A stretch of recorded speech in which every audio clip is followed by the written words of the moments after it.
Could you answer all of All right. those, Lloyd? Sige. Why would I do it? Is it readily available everywhere? Sige. And what's it gonna cost me? I have a personal experience on 5G for that one. So, okay, number one, the leap in speed is so vast.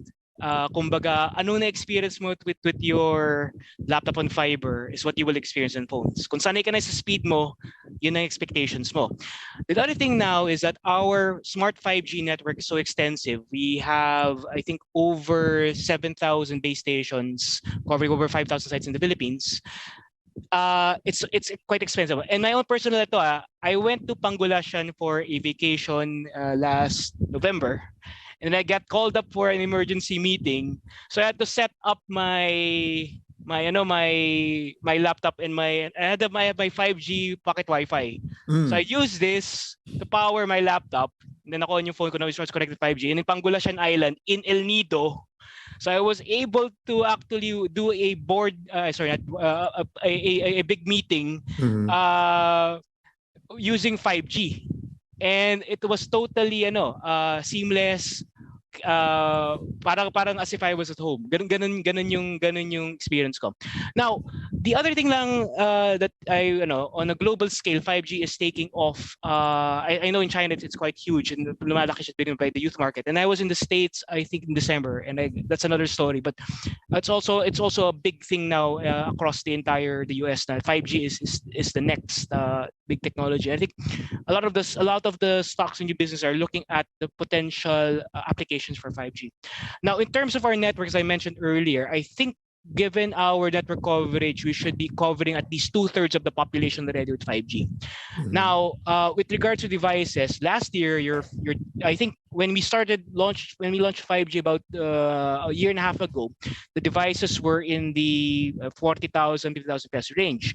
By last year, it was already in the 20,000 peso range, and now you can get devices in the 13 to 15,000 peso range. So yung technology is now is getting cheaper and cheaper. Although it will probably stabilize at this price point lang muna, about 10 to 15,000 over the next 6 months siguro because of the chip shortage. But over time, pababa lang yung presyo.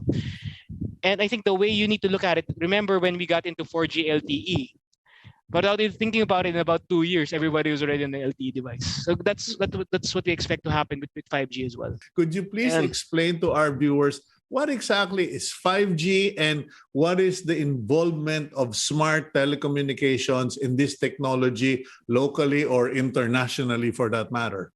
All right. I think good way for you to understand it's a brief history lesson, right? So the genesis of cellular was back in the 80s when we had what you call 1G, right? Yung analog. And then analog will allow you to do voice calls. And then what happened in the 90s, we had what you call GSM or 2G natin. And this one took a step further because meron na yung digital encryption na yan. So naging mas secure ang calls. You remember analog, kina-clone yan, right? And then 3G happened in the aughts, mga 2005, 2006 when we launched it here. And this one brought about the first instance of mobile internet on your phone. Mabagal pa siya pero meron na ng internet. Now, in the past decade, nagkaroon tayo ng LTE. And this one caused parang a major shift, right? Because suddenly your phone has fast broadband internet on the mobile phone, right? So now you can do, aside from your voice calls and SMS, you're now doing a lot of your chat, your internet, your browsing, your ngayon payments pa na sa phone na. You can do that with an LTE device. Yeah. 5G is the next generation. So we're in the 2020. So para punsin mo every decade nagkakaroon tayo ng upgrades on the generation of your wireless network. 5G is the next level. And what it is, to give you an idea, kung ano gagawa ng fiber mo ngayon, roughly magagawa na ng phone mo. So kung gaano kabilis yung fiber mo, parang ganoon na magiging experience when mobile. So what will that do? It will unlock a lot of new opportunities, right? Ngayon, it will allow you to do even faster downloading, which allows you to do high resolution streaming and allows you to use your mobile phone and then you can stream it to your other devices. That's one. Second, because mas mabilis na siya, mas mabilis din yung latency. So there are two types of speed on your internet, right? The download speed, which is the speed of how fast you can get a big file into your device, and then there's what you call latency. Latency is the time between you signal from your device to the network and back, right? And that's important for applications wherein you need a lot of quick responses. Let's, for example, mga bata ngayon, gaming. So with that, before yung mga games ng mga phones natin, mga relatively mga kailangan less yung graphics, hindi kasi intensive. What will that mean is that you can do your PC games equivalent on your mobile phone, and that now expands the type of games that people can play. And why do I bring up gaming? Because gaming is actually the parang the gateway to a lot of the new things that we do on digital, right?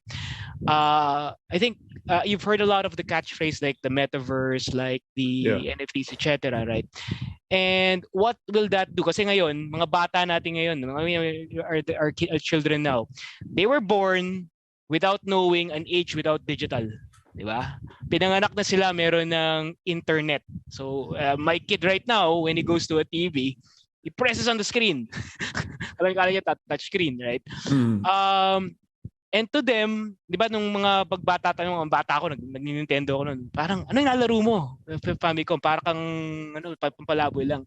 Ngayon, ang gaming, it's part of the life of children, di ba? That's how they interact, that's how they move around, right? Kaya malaki na ngayon yung industry niyan. It also opens up, imagine a world wherein your personal life and your digital life are one. Nagmi-mix na yan. And that's what's going to happen to a lot of things in the future. Now, when I said 5G, yung mga una nakita mga commercial uses, right? It will also open up a lot of parang business and kumbaga industrial functions. I think one thing that you will see more often in the future will be what you call augmented reality, wherein may mga pag screen mo may makita ka ng mga information kaagad na dagdag. So hindi lang yung nakikita mo, like for example, if I have an app, meron ako mga special apps pag tinuto ko siya, for example, to a plant, lalabas what's the type of plant, how much water, mga ganun. Or if for example meron ka mga engine, suddenly meron kang digital overlay, makikita mo yung mga other information.